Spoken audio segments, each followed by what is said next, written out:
Aujourd'hui, par la grâce d'Allah, débute la Jalsa Salana de Qadian. Nous prions pour qu'Allah fasse que ces 3 jours de la Jalsa se passent dans les meilleures conditions là-bas et que ces personnes qui y participent à cette Jalsa, eh bien, qu'Allah fasse que ces personnes puissent atteindre l'objectif de leur présence lors de la Jalsa Salana. Et cette Jalsa a pour but de prier, d'implorer Dieu et d'accroître sa connaissance et d'améliorer aussi sa conduite et sa condition. Cette Jalsa a pour but de favoriser le renforcement de notre lien avec Allah l'exalté.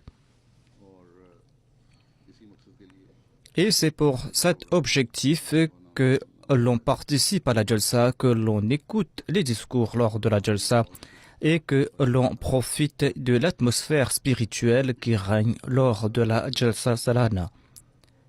Et en profitant de cette atmosphère spirituelle, l'on arrive à se consacrer davantage à la prière, à prier ardemment. Et l'on ne doit pas limiter ses prières à sa personne, à ces personnes. Il faudra prier en faveur du progrès de la Jamaat.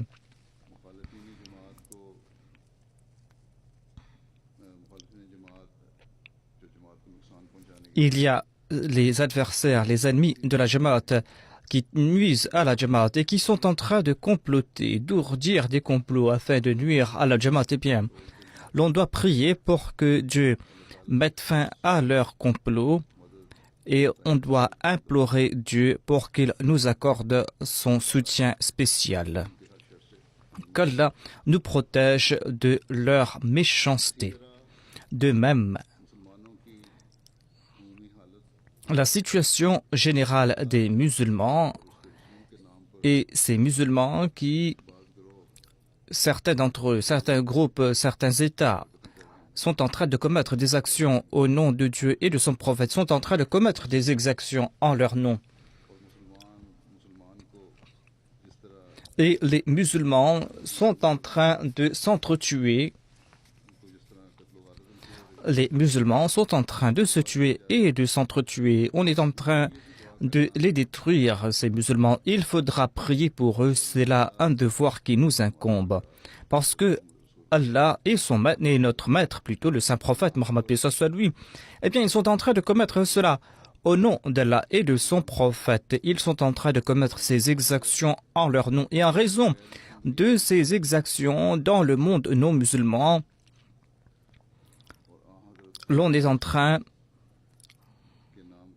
de critiquer l'islam et le saint prophète Mohammed sallallahu alayhi wa sallam. Et c'est nous qui sommes meurtris en raison de ces actions, de ces réactions. Ainsi, nous devrons prier en ce sens, en particulier ces gens qui participent à la Jalsa durant ces 3 jours, ces gens qui se trouvent dans la ville du Messie premier alayhi salam, ces gens qui se trouvent dans cette ville de l'amoureux parfait du saint prophète Mohammed soit lui, eh bien, ceux-là doivent individuellement et collectivement prier en faveur de ces objectifs. Ils doivent toujours avoir en tête ces objectifs. Et ils doivent aussi se souvenir de ces points, à savoir que le Messie premier l'Islam a été suscité par Dieu pour un objectif particulier. Eh bien, nous devons prier pour que l'on puisse atteindre cet objectif. Cet objectif, c'est de pouvoir guider les musulmans. Cet objectif, c'est de guider aussi les non-musulmans, de leur faire connaître les enseignements de l'islam, de leur faire connaître la supériorité de l'islam afin qu'ils se joignent à l'islam, afin qu'ils se réunissent sous la bannière du saint prophète, puis soit lui, afin qu'ils se réunissent sous la bannière de l'unicité de Dieu. il faudra aussi prier pour la situation du monde en général. Qu'Allah accorde discernement à l'humanité tout entière. L'humanité qui est en train de se pencher sur le gouffre de la destruction, eh bien qu'elle soit préservée de cette destruction. Aujourd'hui, le monde a grandement besoin des prières des fidèles du Messie promis, alayhi salam.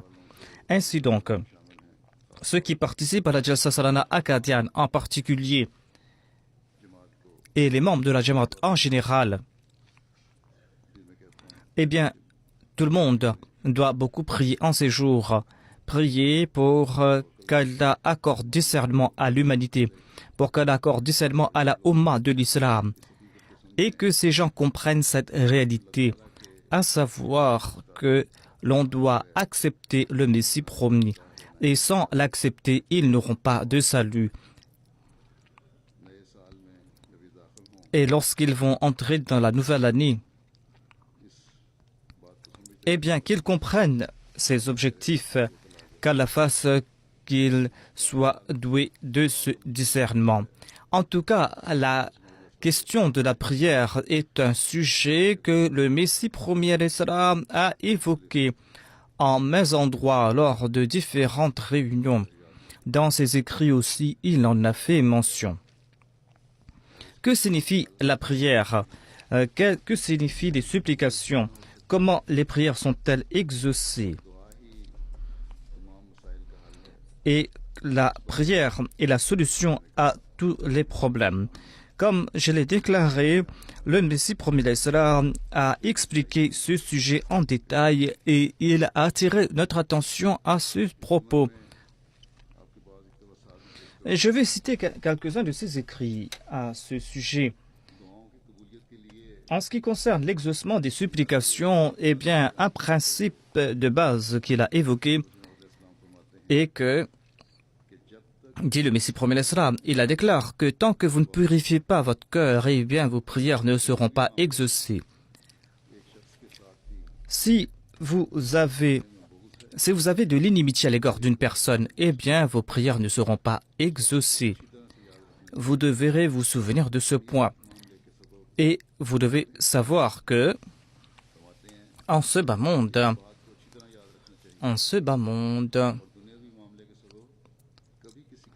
jamais vous devrez nourrir de l'hostilité à l'égard d'une personne. Quelle est l'importance de ce monde? Pourquoi donc, pour ce bas monde, ressentir de la haine à l'égard d'autrui? Ainsi donc, pour que vos prières soient exaucées, c'est là une condition sine qua non. C'est une condition importante, à savoir mettre de côté hostilité, animosité et inimitié. Et il faudra implorer Dieu les yeux en larmes, il faudra implorer pardon pour ses péchés. Et il faudra aussi se purifier le cœur et il faudra pour ce faire implorer le soutien divin. Aujourd'hui, les ennemis de l'Ahmadiyya sont en train d'ourdir de grands complots contre la Jamaat. Eh bien, nous devrons nous unir et implorer Dieu. Lorsqu'on est anxieux, lorsqu'on s'implore, lorsqu'on se prosterne devant Dieu et que l'on implore Dieu, eh bien, Allah, en retour, il accorde son soutien. Ainsi, il faudra toujours avoir en tête ce principe de base et il ne faut pas être négligent à ce propos. Le Messie premier l'Islam déclare: certaines personnes écoutent avec une oreille pour faire sortir cette parole par l'autre oreille. Eh bien, ces paroles ne pénètrent pas leur cœur. On peut leur prodiguer maints conseils, ces conseils n'ont aucun effet sur leur cœur. Sachez que Dieu est très indépendant. Tant qu'on n'implore pas Dieu en étant anxieux, en étant dans la détresse, eh bien, il ne se soucie guère de cette personne. Quand votre femme, vos enfants sont malades, lorsque vous êtes frappé d'un grand malheur, eh bien, vous passez par une grande émotion, une grande détresse. Eh bien, tant qu'il n'y a pas cette détresse dans vos prières, tant que vos prières ne sont pas animées de cette détresse, eh bien, ces prières ne serviront à rien. Et pour faire naître cette détresse dans sa prière, pour que ses prières soient exaucées, tout comme l'a dit le Messie premier salam, il faudra en premier se purifier le cœur, débarrasser son cœur de toute animosité, de toute inimitié. Pour que vos prières soient exaucées, cette détresse est la condition sine qua non.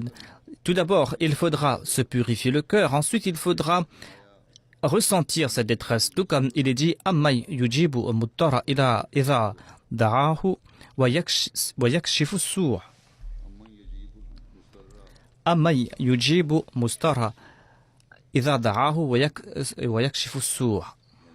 C'est-à-dire, qui est celui qui exauce la prière de celui qui est en détresse lorsqu'il l'implore et qui le débarrasse de ses malheurs. Ainsi donc, cette détresse est importante pour que ces prières soient exaucées. Ensuite, il faudra avoir cette certitude que, quelle que soit la situation, quelle que soit la détresse, c'est Dieu seul qui pourra nous venir en aide. C'est lui qui exauce les prières, c'est lui qui vient en aide à son serviteur. Ainsi donc, ces Ahmadis qui sont à Qadian, eh bien, je m'adresse à eux directement. Ils sont en train de profiter de cette atmosphère spirituelle. Ils sont en train de passer quelque temps dans la ville du Messie premier salam. Ceux qui sont venus de l'extérieur, eh bien, ils doivent faire naître dans leur prière, dans leur nawafil, cet état de détresse. Et généralement, tous les membres de la Jamaat doivent être vigilants à cet égard. Tout en marchant, au lieu de parler de tout et de rien, ceux qui sont à Qadian doivent passer plus de temps dans la prière. Il faudra qu'ils soient frappés de cette détresse et se prosterner devant Dieu. Se prosterner devant Dieu afin que, quelle que soit la situation des Ahmadis, là où ils sont en train de souffrir, qu'Allah améliore leurs conditions et qu'Allah fasse échouer l'ennemi. En expliquant cet état de détresse et la réalité de la prière, le Messie premier salam déclare « Ne croyez pas que la prière ne sont que vaines paroles. La prière requiert une certaine mort, une mort après laquelle l'on acquiert la vie. Tout comme il y a ce vers en langue punjabi que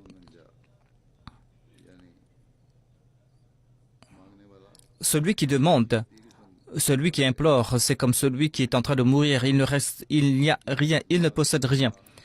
Il perd tout, il met de côté son ego. Il détruit son ego pour ensuite mendier. Lorsqu'on passe par cet état, c'est là que l'on va voir que ses prières seront exaucées. La prière a une force magnétique. Eh bien, la prière attire les faveurs et les grâces divines.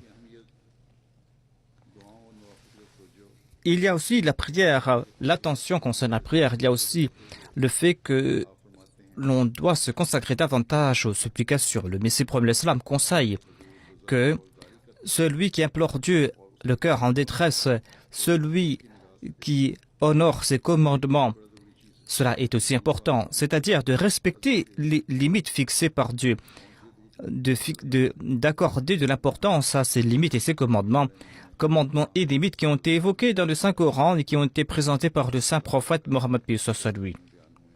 Cela concerne tous les commandements du Saint-Coran. Il faudra y accorder de l'importance, il ne faudra pas les mépriser, il faudra se purifier. Il faudra comprendre aussi que si je désobéis à Dieu, eh bien je vais mériter le châtiment de sa part. Ainsi, il faudra se réformer en ayant cela en tête. Certainement, en ce cas, l'on va profiter des faveurs divines. C'est pour cette raison que les membres de la Jamaat doivent accomplir obligatoirement la prière tahajjud. Ceux qui ne peuvent pas accomplir davantage doivent accomplir au moins 2 rakats de prière, car il aura l'occasion d'implorer Dieu. Les prières accomplies à ce moment sont des prières qui sont grandement exaucées, parce que ce sont des prières qui sortent du cœur avec une douleur. Et tant qu'on n'est pas animé de cette détresse, de cette angoisse, tant qu'on ne ressent pas cette détresse en en son cœur, eh bien, l'on ne va pas sortir de son nid confortable. Le fait que l'on sort de son nid fait naître cette angoisse, cette détresse. C'est là que l'on passe par cet état que l'on implore Dieu. C'est cette détresse qui sera la cause de l'exaucement de la prière. Lorsqu'on accomplit les prières Tawajjud et Nawafil, lorsqu'on passe par cet état de détresse, eh bien, Allah déclare que j'exauce la prière des mustars, c'est-à-dire de ceux qui sont en détresse. Eh bien, l'on passe par cet état de détresse lorsque l'on est prêt à sacrifier son confort et lorsqu'on se réveille pour rendre culte à Dieu. Mais si l'on est paresseux, si l'on est négligent, cela veut tout simplement dire qu'il n'y a pas cette détresse, qu'il n'y a pas cette angoisse. Parce que le sommeil fait disparaître la détresse. Mais lorsqu'on se réveille, c'est là que l'on comprend qu'il y a une angoisse qui est beaucoup plus grande que le sommeil.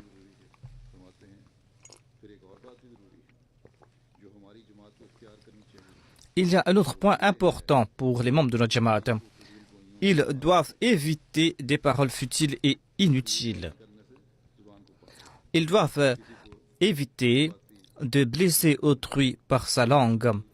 Il ne faut pas médire sur autrui. En particulier, lors de la Jalsa, il faudra être vigilant à cet égard. Il faudra passer plus de temps dans le souvenir de Dieu. La langue est le seuil de l'être. Et lorsqu'on se purifie la langue, c'est comme si l'on est en train de se présenter devant le seuil de Dieu.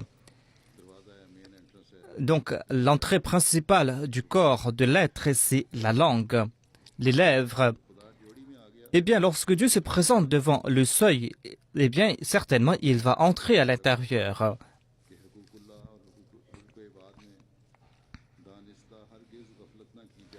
Il ne faut pas être négligent concernant les droits de Dieu. Il ne faut pas être négligent concernant les droits de ses serviteurs.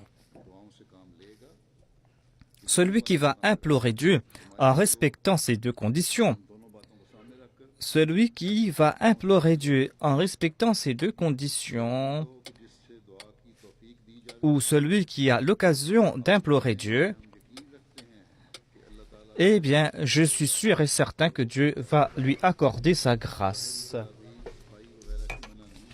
Il faudra certainement se purifier, mais il faudra aussi placer sa confiance en Dieu. Avant de placer sa confiance en Dieu, il est important aussi d'attacher son chameau. Tout comme il est dit, Iyyaka na'budu wa iyyaka nasta'in. Mais sachez que la purification essentielle, c'est celle qui a été mentionnée dans ce verset, Qad aflaha man zakkaha. C'est-à-dire que chaque être humain doit comprendre que il doit se purifier en premier. Et c'est en se purifiant que l'on pourra avoir espoir que l'on sera agréé par Dieu. Mais c'est celui qui ne va pas commettre des péchés sciemment qui pourra avoir cette garantie. Le péché est un poison qui détruit l'homme, un poison qui attire et qui attise la colère de Dieu. Et lorsqu'on a la crainte de Dieu en son cœur, lorsque l'on sait que Dieu est en train de me voir à tout instant, eh bien, c'est là que l'on pourra éviter les péchés.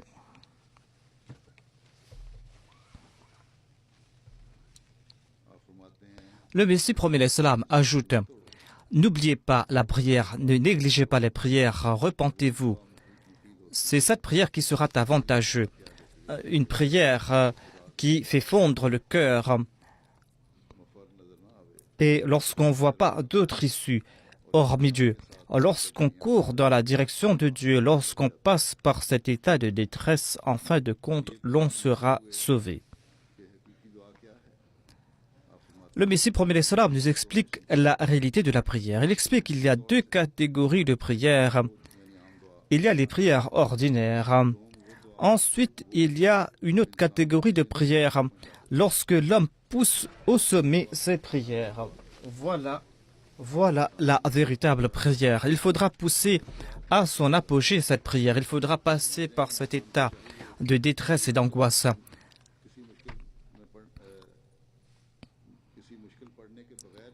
Il faudra prier avant même que l'on soit en difficulté. C'est-à-dire, il ne faut pas attendre que l'on soit frappé d'un malheur pour prier. Il faudra prier même quand on n'est pas frappé de malheur, parce qu'on ne sait pas quelle est l'intention de Dieu et qu'est-ce qui va se passer demain. Ainsi donc, il faudra prier en premier afin que l'on soit sauvé. Dans certains cas, les calamités frappent pas alors que l'on n'a même pas le temps de prier. Ainsi, si l'on a commencé à prier, eh bien, ces prières serviront à quelque chose quand frappent les malheurs.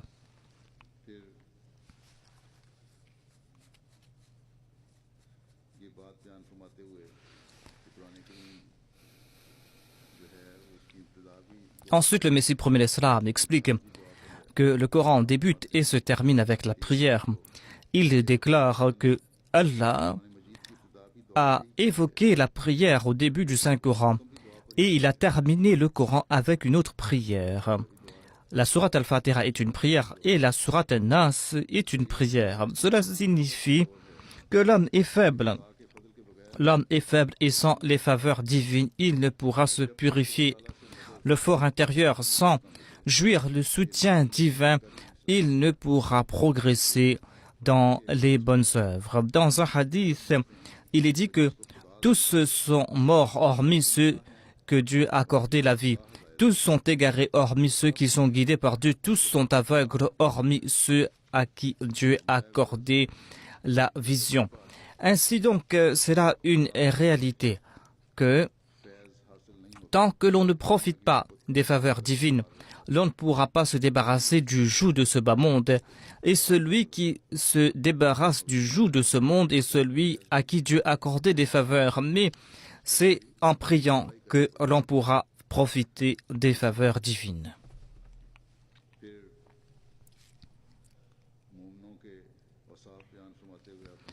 En décrivant les qualités du croyant, le Messie premier l'Islam déclare que dans le Saint-Coran, il est dit « Qad aflaha al-mu'minun, alladhina hum fi salatihim khashi'un »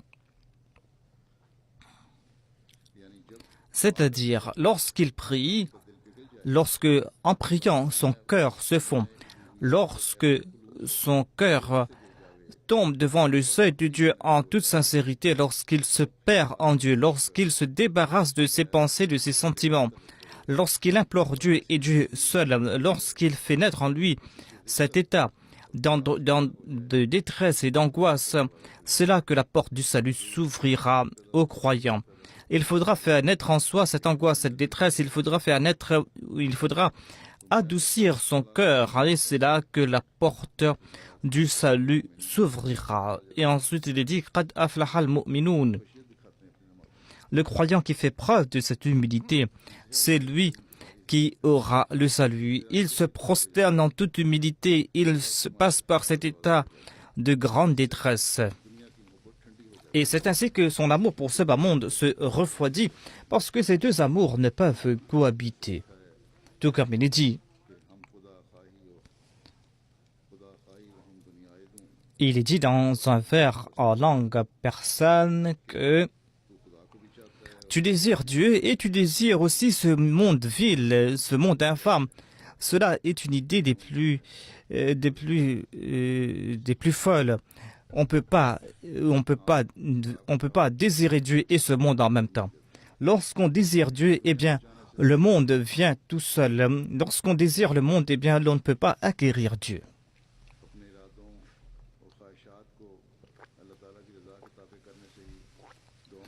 Il faudra conformer ses désirs aux désirs de Dieu. En expliquant ce sujet, le Messie promet l'Islam a déclaré s'immoler en la personne de Dieu, mettre de côté ses désirs et suivre uniquement les commandements de Dieu. Cela exige que l'on prie pour soi-même, pour ses enfants, pour sa femme, ses proches. Il faudra prier pour que l'on soit source de grâce. Le Messie premier l'Islam est en train d'expliquer que il faudra être source de grâce pour moi. Comment est-ce que vous allez passer par cet état? Pour ce faire, débarrassez-vous de vos désirs matériels, tournez-vous vers Dieu. Et ne profitez pas ou n'accordez pas l'occasion aux ennemis de nous critiquer. Allah déclare Minhum zalimun wa minhum zalimun li nafsihi wa minhum muqtasidun wa minhum.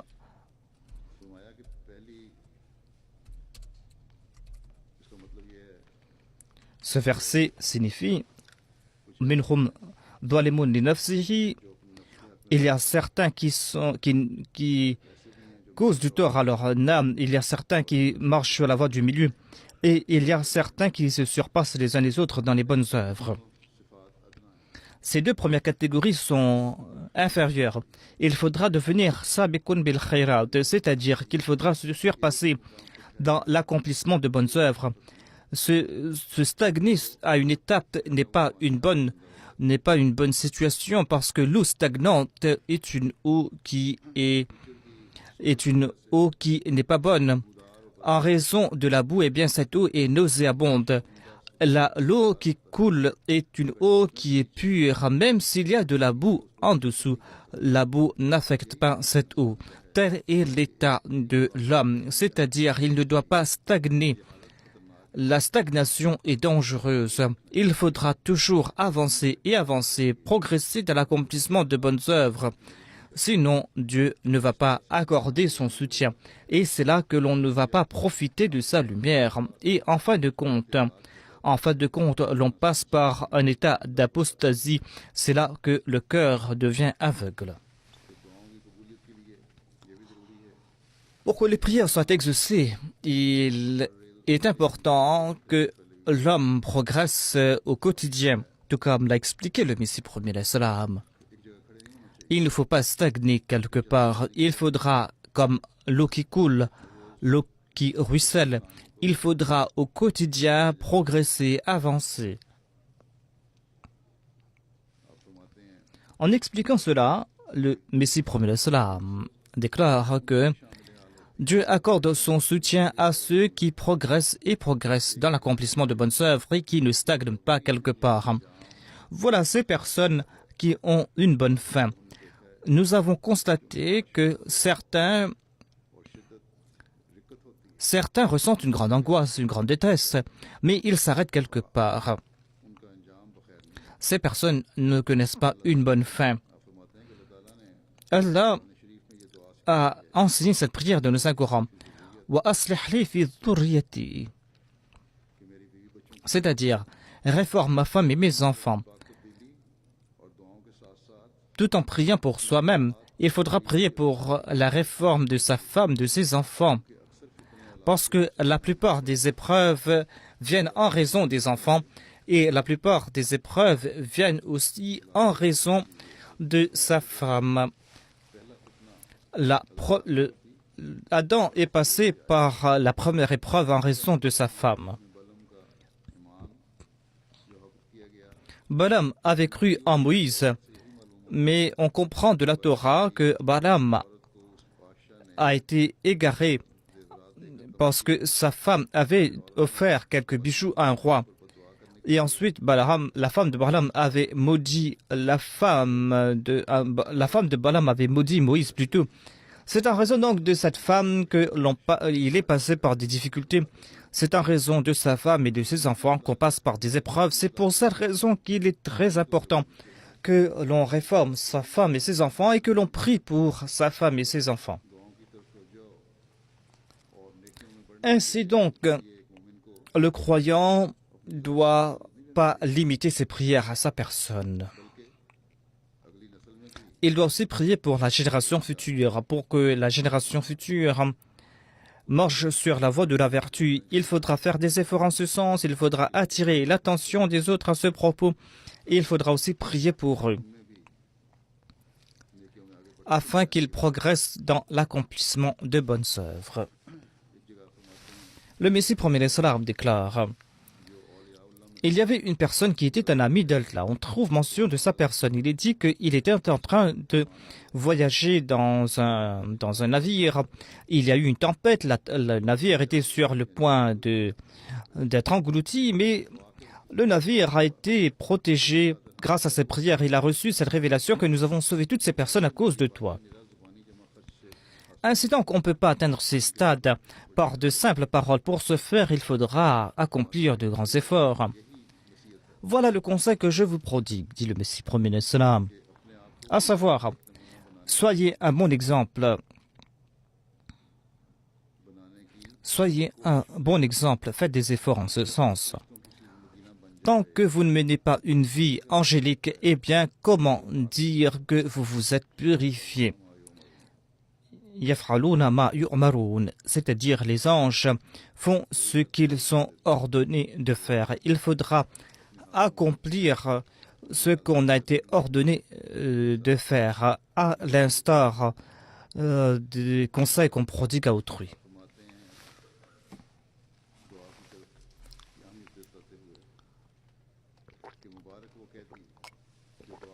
Béni soit ce prisonnier qui prie et qui ne s'arrête pas de prier parce qu'un jour il sera libéré.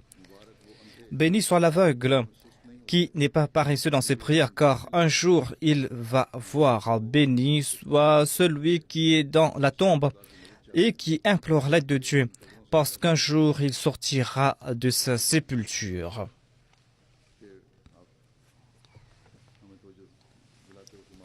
Ensuite, en le conseillant, le Messie prophète sallam déclare: béni, soyez bénis, parce que si vous ne fatiguez pas, vous vous lassez pas de la prière, si vous n'êtes pas négligent concernant la prière, et que votre âme se fond en raison de la prière, et que vos yeux sont en larmes en raison de la prière, et qu'il y a un feu dans votre cœur, et que vous passez votre temps dans des lieux reculés, dans des lieux déserts, et vous passez par cet état pour la cause de Dieu. Car en fin de compte, vous allez mériter grâce et faveur.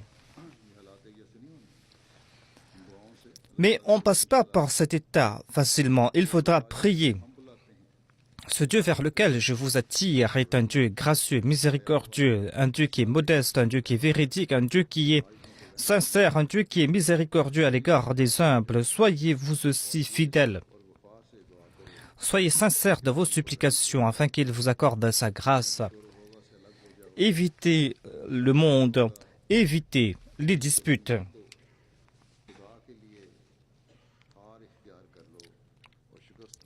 Acceptez l'échec pour la cause de Dieu afin que vous soyez héritiers de grands succès. Dieu montre des grands miracles à ceux qui prient. Il accorde de grandes grâces à ceux qui prient. La prière vient de la part de Dieu et mène jusqu'à Dieu. Grâce à la prière, l'on se rapproche de Dieu, tant et si bien que Dieu est plus proche que sa carotide, la veine jugulaire. Grâce à la prière, l'on se purifie à l'intérieur et grâce à cela, Dieu change ses attributs. Mais en tout cas, les attributs de Dieu ne changent pas, mais Dieu se manifeste d'une autre façon à celui qui se transforme. La manifestation de ses attributs divins en sa faveur change et le monde ne connaît pas cela. On dirait que c'est un autre Dieu, alors que c'est le même Dieu. Mais ce Dieu s'est manifesté sous un nouvel éclat, en raison du changement apporté par l'adorateur. C'est là que ces changements, ce Dieu apporte des faveurs. C'est là que Dieu lui accorde des faveurs que d'autres ne peuvent pas voir. Le Messie promet l'Islam conseille les membres de sa Jamaat concernant la prière et les supplications. Il les encourage à être de bons exemples. Il dit que vous devrez être des exemples. Si après m'avoir prêté allégeance, vous menez cette vie infâme, la même vie que vous aviez menée avant de m'avoir prêté allégeance, et si en étant dans ma Jamaat, vous êtes un mauvais exemple, et que vous êtes faible dans vos pratiques, eh bien vous êtes un injuste parce que vous êtes en train de nuire à toute la Jamaat. Et vous êtes en train de me faire la cible de ces critiques. Les gens détestent les mauvais exemples. Les gens aiment de bons exemples, sont attirés par de bons exemples. Vous ne devez pas être le même hier et aujourd'hui. Celui qui n'a pas progressé eh bien, il est perdant. Quand on croit en Dieu, eh bien, l'on n'ira pas à la perdition. Au contraire, des centaines de milliers de personnes sont sauvées en raison d'une seule personne. Tout comme il y a ce waliullah, cet ami de Dieu, qui a prié et Dieu a sauvé tout un navire en raison de cette personne et de cette prière. Mon norme, dit le Messie premier l'Islam, c'est la prière. Il faudra s'y consacrer. Il n'est pas dit à propos du Messie qu'il va prendre l'épée. Il n'a pas dit non plus qu'il va mener des guerres. Il est dit à propos du Messie que les mécréants vont mourir grâce au souffle du Messie, c'est-à-dire il va accomplir toutes ses œuvres à travers ses prières. Le Messie premier l'Islam a déclaré que c'est uniquement grâce à la prière que l'on pourra atteindre ses objectifs. Il y a une grande force dans la prière. Une fois, il y avait un roi qui est sorti conquérir une terre. En cours de route, un mendiant a attrapé les rênes de son cheval. Il a dit « N'avance pas, sinon je vais me battre contre toi. » Le roi était fort étonné. Il a dit « Toi, tu es un mendiant. Tu es un mendiant en guenilles. Comment pourras-tu te battre contre moi ?» Le mendiant a déclaré que moi, je vais mener cette guerre contre toi à travers les prières du matin. C'est à travers la prière de Tahajjud. Le roi a déclaré que moi, je ne pourrais pas combattre et je ne pourrais pas me battre contre toi, et il est retourné. Voilà donc la force de la prière. Ainsi dit le Messie premier l'Islam, il y a une grande force dans la prière. Dieu m'a informé à maintes reprises à travers des révélations que tout ce qui va s'accomplir s'accomplira grâce aux supplications. Ce sont ces oraisons qui sont nos moyens. Je ne possède pas d'autres moyens. Tout ce que je demande, eh bien Dieu le démontre en fin de compte. Au cours de la vie des prophètes d'antan, eh bien certains ennemis ont été punis au cours de leur vécu. Ce fut grâce aux guerres, mais Dieu sait très bien que je suis faible. C'est pour cette raison que Dieu a pris ses œuvres entre ses mains. Et voilà la seule issue pour l'islam. Et les mollahs et les philosophes incultes ne pourront pas comprendre cela. Si Dieu voulait que nous remportions la victoire grâce aux armes, eh bien, il nous aurait accordé cela. Lorsque notre prière va atteindre un seuil, eh bien, les menteurs vont disparaître. C'est un point que nous devons comprendre. Lorsque notre prière va atteindre un seuil donné, ce seuil que Dieu désire voir, eh bien, tous les menteurs seront détruits. Tous ses ennemis à l'époque ont été anéantis devant ses yeux. Et aujourd'hui, ce sera grâce aux prières que l'ennemi sera détruit. Et pour cela, nous allons devoir prier. Le Messie premier l'Islam déclare que il n'y a pas d'arme plus efficace que la prière. Béni soit celui qui comprend ce point et qui comprend par quelle voie Dieu désire accorder la victoire à la religion. Voilà l'arme que Dieu a octroyée au Messie premier l'Islam pour la victoire de la religion. Et ses disciples, les disciples du Messie premier l'Islam vont devoir avoir recours à cette arme. C'est grâce à cette arme que nous allons sortir des difficultés.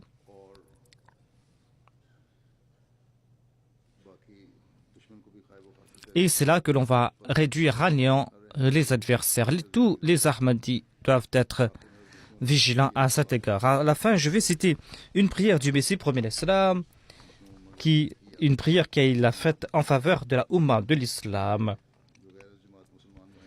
Et c'est une prière pour nos frères non-Ahmadis, c'est une prière générale en leur faveur. Il déclare Rabbi ya Rabbi, isma du'ai fi qawmi wa tadaru fi hikmati inni atawassalu ilayka binabiyika خاتم النبيين وشفيع ومشفع ربي أخرجهم من الظلمات إلى النور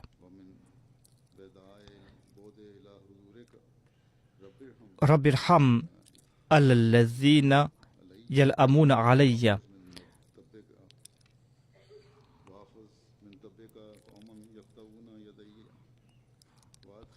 وأدخل هدايا في جيلك المؤمنين واغفر لهم وعافينا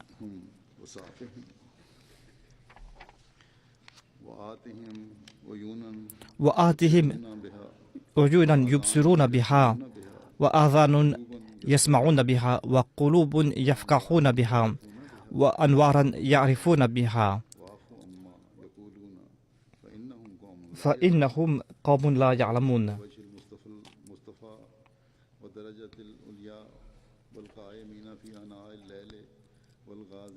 Le Messie premier l'Islam est en train donc de prier en faveur de la Oumma et le calife est en train de citer cette prière en langue arabe.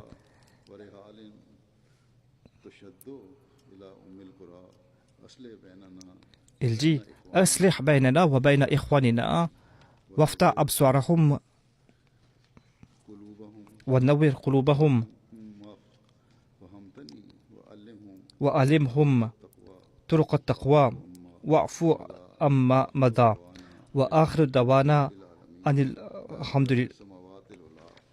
الحمد لله رب العالمين. Ô mon Seigneur, exauce ma prière en faveur de mes frères et en ma faveur. Je t'implore par l'entremise de ton prophète le Khatam an-Nabiyyin, celui qui est l'intercesseur des péchés. Ô Allah, fasse les sortir des ténèbres et mène-les vers la lumière. Ô mon Seigneur, accorde-leur ta miséricorde. Protège ce peuple de la destruction et guide-les dans la bonne direction. Et pardonne-leur. Et accorde-leur ta protection. Réforme-les et purifie-les. Accorde-leur des yeux afin qu'ils puissent voir. Accorde-leur des oreilles afin qu'ils puissent entendre. Accorde-leur des cœurs grâce auxquels ils puissent comprendre. Accorde-leur ces lumières grâce auxquelles ils puissent comprendre. Accorde-leur ta miséricorde. Pardonne-leur leurs paroles parce que c'est un peuple qui ne comprend pas. Ô mon Seigneur, je t'implore par l'entremise de ton maître, de notre maître, le saint prophète, paix soit lui, grâce aux prières et grâce à ces aumônes qu'on fait, réconcilie-nous avec nos frères musulmans, ouvre leurs yeux, éclaire leur cœur, accorde-leur la compréhension afin qu'ils puissent comprendre comme moi, montre-leur la taqwa et pardonne-leur. Ma dernière prière et toutes les louanges appartiennent à Allah, celui qui est le Rabb, le Seigneur des cieux élevés. Qu'Allah ouvre les cœurs de la Ummah de l'Islam, qu'ils cessent leur opposition et qu'ils soient les soutiens du Messie promis à l'Islam.